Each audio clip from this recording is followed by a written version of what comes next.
Day 35. When I do speak on this story, I envision myself in the audience and I think of the things I might be thinking or wanting to ask or wondering. And one of the things is, if I were in the audience, I might be saying, "It's all well and good, Linda, because it turned out good for you. But my situation didn't. Your son lived, mine died." And I get it. Prayer's complex, prayer's mysterious. I know prayer works, but that doesn't mean that prayer only works for me. Maybe you're thinking that. Prayer works, but not for me. Or God listens to her, but not to me. That's the enemy, that's the liar. But we wonder, how come sometimes it seems God answers and sometimes he doesn't? And I'm going to spend a little time on that. You know, back decades ago now, I prayed very hard. I was in my 30s. It was probably the most intense prayer season that I ever had. And I was praying for a young man named Aaron Young. I had babysat Aaron when he was little, 2-year-old, 1, 2, on up until he was no longer needing a babysitter. I babysat their family and loved them. And Aaron had a smile as wide as can be. He had a mischievous streak, and he loved Calvin and Hobbes, a comic strip by Bill Watterson. And to this day, there's no memorabilia, calendars, statues of Calvin and Hobbes. For the illustrator, creator, didn't want to exploit the innocence of Calvin and Hobbes. And they were a little tiger and his friend, and they were always in trouble, innocently so. Always had good reasons for their trouble. And when I would babysit Aaron, he would show me those comics and he would crack up laughing. Even before I finished, he knew how funny it would be. I didn't always get it, but I always laughed because Aaron laughed. And when Aaron was a teenager, he was diagnosed with cancer, and I began to pray, and the community prayed, and the church prayed, and Aaron went into remission, and we rejoiced. But a year or two later, it came back, and he would need a bone marrow transplant. And so he would be in the hospital for 100 days, is what they said. So for 100 days, I sent him a puzzle piece, a 100-piece puzzle. The only 100-piece puzzle I could find was a Muppet puzzle. But I sent encouragement. I let him know I was praying. I prayed every day. I sent him Calvin and Hobbes, I'm sure. I prayed. And Aaron got to come home before the 100 days. He was doing so well. And I had finished the 100th piece and sent it off. And then a few weeks later, I'm cleaning my house, and stuck in the couch cushion or under the couch, I found a puzzle piece. And I thought, oh no. So I sent it off with an apology. And they sent a thank you note back, saying we weren't going to say anything, but yes, we were missing one piece. It wasn't too long after that Aaron got sick, and he died. And I will never get that this side of heaven. And it rocked me because I had prayed so hard and so confidently to the Lord. And Aaron had gotten well and gotten better and gotten through the valley. And yet, his life was shortened. 17. And if people say to you there's a reason for your loss and make it really simple. I think they're just afraid because there's no simple reason. And God says, my ways are higher than your ways. There's no understanding me. No one, no human being ever will fully understand this side of heaven. And that gives me actually some relief because none of us, zero of us, knows why, understands fully, gets it. And if they do, they're lying. And I think they're full of fear and they need a simple answer to a really hard question. Jesus said, now you see like you're looking in a dull glass, but one day you'll see fully and you'll know fully just as you are known. But not now, not today, not on earth. And that requires faith and trust. And that's hard. And I just wanted to say that we prayed for Eric, and I believe all of the answers that came were from your power and his power and your willingness to go to the Father and pray and ask. We're supposed to ask. But we don't know the full reasons. And the outcome, I believe, is for the best. It's just maybe not the best right now. And the very best is heaven. That's what I believe. That what's happening now and what happens when you pray is to force the very best heaven. The most people for the longest time to be live and living forever. I just also walked a path with a friend whose husband went in for a routine surgery and came out with late-stage cancer diagnosis and weeks to live. I walked with her as best I could over 1.5 years, and he passed. And he was a good father, and he was a good husband, and they were a good family, and it makes no sense 15-some years later. I don't get it. But I just thought about Bill. His name was Bill.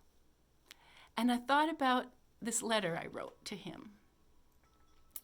And it was a strange thing. And I really believe, looking back, it was the Holy Spirit prompting, prodding. Really, I felt compelled.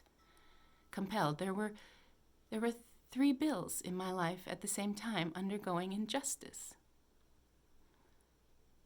Stage 4 cancer of a young dad and husband is unjust. And these other 2 Bills were going through injustice. And so I just wrote a letter to them. And I haven't looked at it in years and years, but I found it, and I want to read it to you. Because maybe your name isn't Bill, but I think God wanted me to write that for them at that time, and maybe for you now.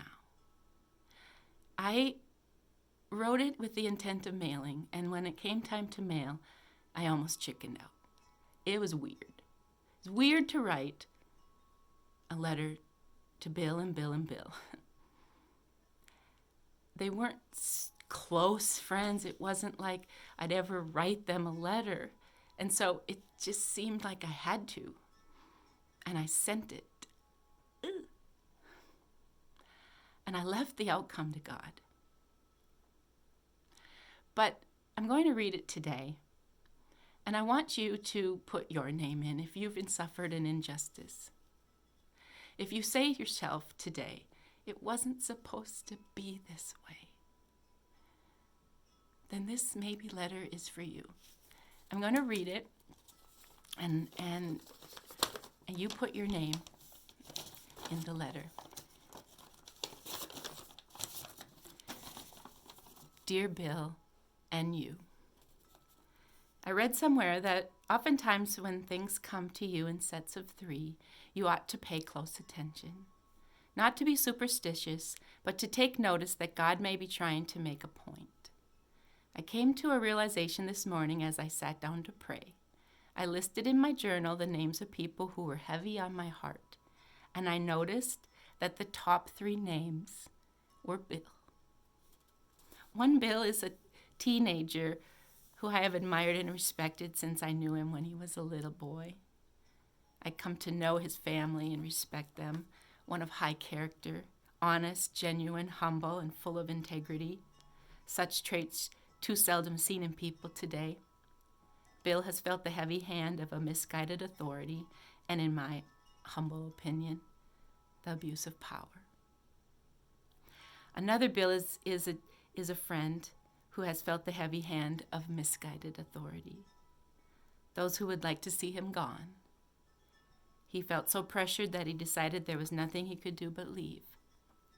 Bill and his family are planning to leave all their dear friends, not because they want to, but because Bill feels he has to.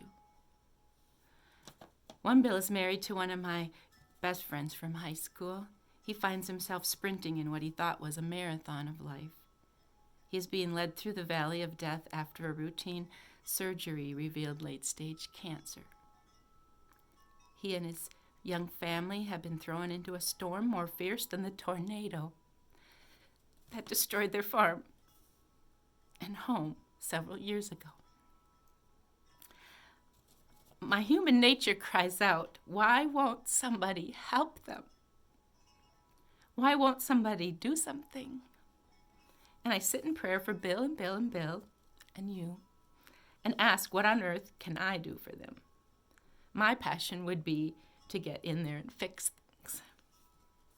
If I was in control of the world, Bill and his family would get an apology from the authority stating that they were unreasonable in their measures of discipline and consequence. And Bill would be exonerated. Bill would find a job near here, and his family would be able to stay, and he would be respected and his skills put to good use. He would be filled with joy in a work that he loves to do. He and his family would stay in our community. And Bill would feel the miraculous healing hand of God touch him, and his cancer would be gone. His family would rejoice in his recovery and spend the rest of their days praising God and telling others of his mercy. His girls would be free from all fear, and the family would never forget the journey that deepened their faith and love they felt in the valley. But I am not in control of the world. I am not even in control of my own life. I find only 2 clear answers from God when I ask, what can I do? One thing he seems to be saying without a doubt is, do not get in my way. Do not get in my way. He knows my passion to want to do something to help, and he has stated firmly that I am to leave it to him. To never hinder his plan by my own ideas. He is in charge. He has a plan. He does not need things to be confounded or more complicated and sabotaged by my insistence that they go my way. The other answer he has been clear on is that I must continue to pray for Bill and Bill and Bill and you and all the people who love them the most. I am not to cease the prayers. Realistically, it can get to be a difficult thing to remember to pray throughout the day. It is always my intention, but seldom the reality, that I pray as often as he would like me to. So I have discovered 2 solutions that help me to remember to pray. One is a simple idea that I learned from my niece, Emily Lynch. Emily's roommate from college used to stop and make a wish whenever she saw a clock that read double numbers, something like 3:33 or 11:11. Our family adapted that to mean a time to stop and pray for someone that comes to mind. When my dad became ill and was in the last weeks of his life, it never ceased to amaze me how many instances God gave us of repeated numbers. There were the bank clocks and the microwave clocks and the bedroom alarm clock. There was the code to punch into the locked waiting room at HCMC, 2222. There was the price of eggs bought at the store by my sister Joanne, who was feeling especially sad one afternoon. 2 dozen, each at $1.11. Total amount to $2.22. And so God reminds me all throughout the day to pray for you. And now it has caught on with my family, and even if I am not near a clock, someone else nearby will shout, "It's 4:44, Mom!" And with that, heaven opens up to you through the promises given of intercessory prayer. Another idea to help me remember you specifically will be the dollar bills I find in my purse, the ones I find in my pockets and in the messes of my home.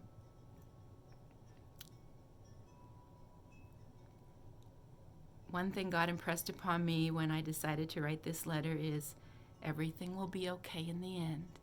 And if it's not okay, it's not the end.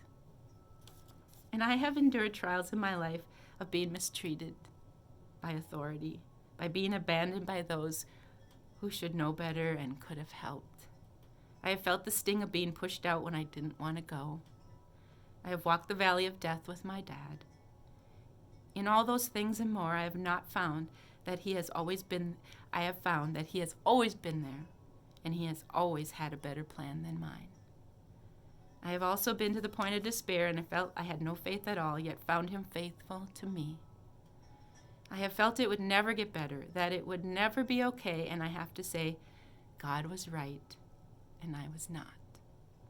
All things work together for those who love him.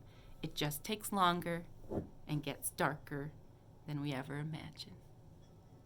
I am so sorry for your pain. I will not get in God's way, however, and hinder his purpose for you or confound the situation as to cause more pain or suffering than is already the case. I only write to you, let you know that there are legions of people who are praying for you, who do care a lot, and who are trusting God to bring you through to peace. I leave you with a song. I sent them the song, Casting Crowns, I Praise You in This Storm. It's a good song to check out. I have great hope that all will be well, and I look forward to the day when I hear you say, everything's okay. Praying for you.